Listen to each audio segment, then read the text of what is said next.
Praise the Lord. सभी को जय मसीह की। प्रभु आप सभी को आशीष दे। मैं अपोस्टल सत्यम गौतम।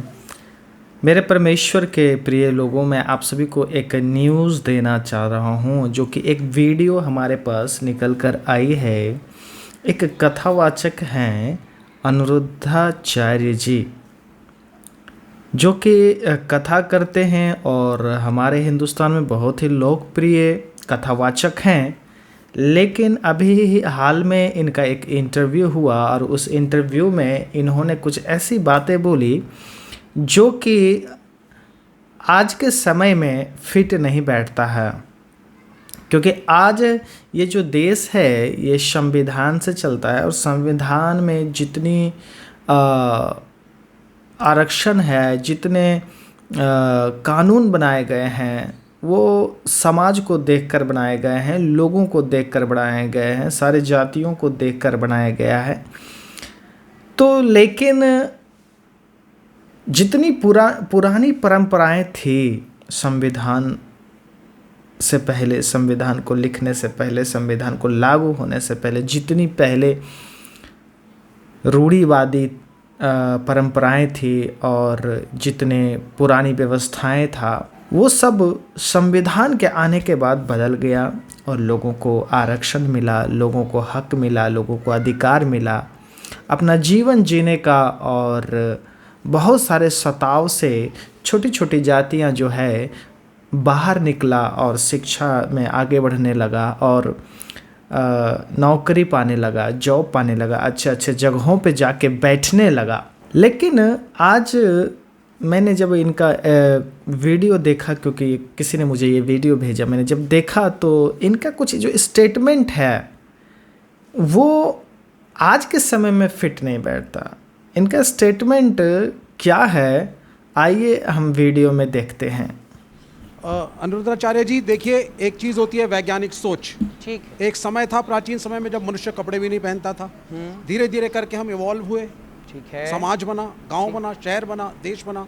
तो वैज्ञानिक सोच को तो आपको मानना पड़ेगा। हाँ, मानते हैं। तो आप जिस चीज़ की बात कर रहे हैं कि जो चीज़ शुरू से शुरू आ रही है उसको कंटिन्यूएशन में हम फॉलो करें। मैं कम्युनिस्ट हूँ, लेकिन मैं आपसे एक बात कह रहा हूँ कि शुरू से तो जाति प्रथा भी इस मुल्क में है, इस देश में है।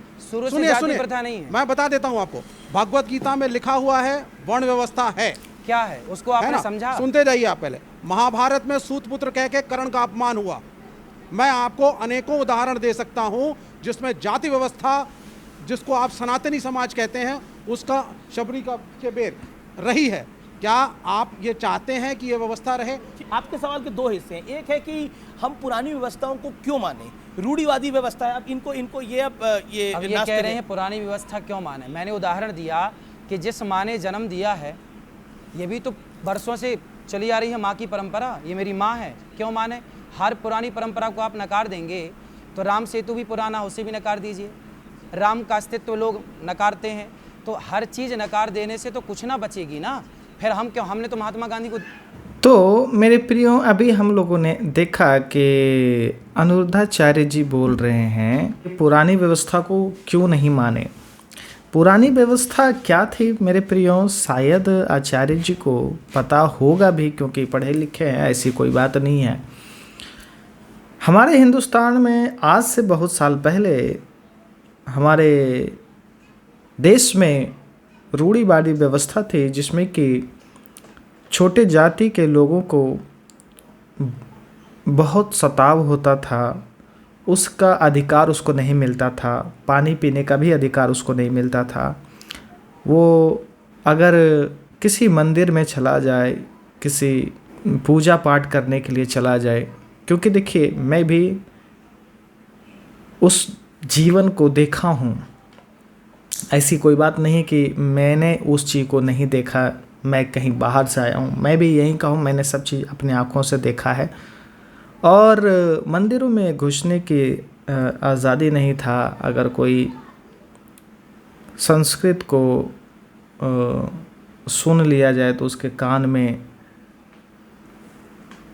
गरम तेल डाल दिया जाता था। कोई संस्कृत बोले तो उसकी जीभ काट ली जाती थी। ऐसी पुरानी व्यवस्थाएं थी। तो ये सब जो है पुरानी व्यवस्थाएं हमारे हिंदुस्तान में थी, जो कि छोटे छोटे जातियों के साथ वर्गों के साथ इस तरह का परंपराएं चल रहा था। लेकिन जब संविधान आया तो संविधान आने के बाद बाबा भीमराव अंबेडकर के आंदोलन के बाद और सब कुछ बदल गया और सब लोगों को अधिकार मिला जीने का, पढ़ने का, आगे बढ़ने का, शिक्षित होने का, संगठित रहने का, सबको अधिकार मिला। और आज बाबा आचार्य जी कह रहे हैं कि जो है पुरानी व्यवस्थाएं माननी चाहिए। तो इस वीडियो से आप क्या समझते हैं कमेंट करके ज़रूर बताइएगा और इस वीडियो को लाइक कीजिएगा कि ऐसे वीडियो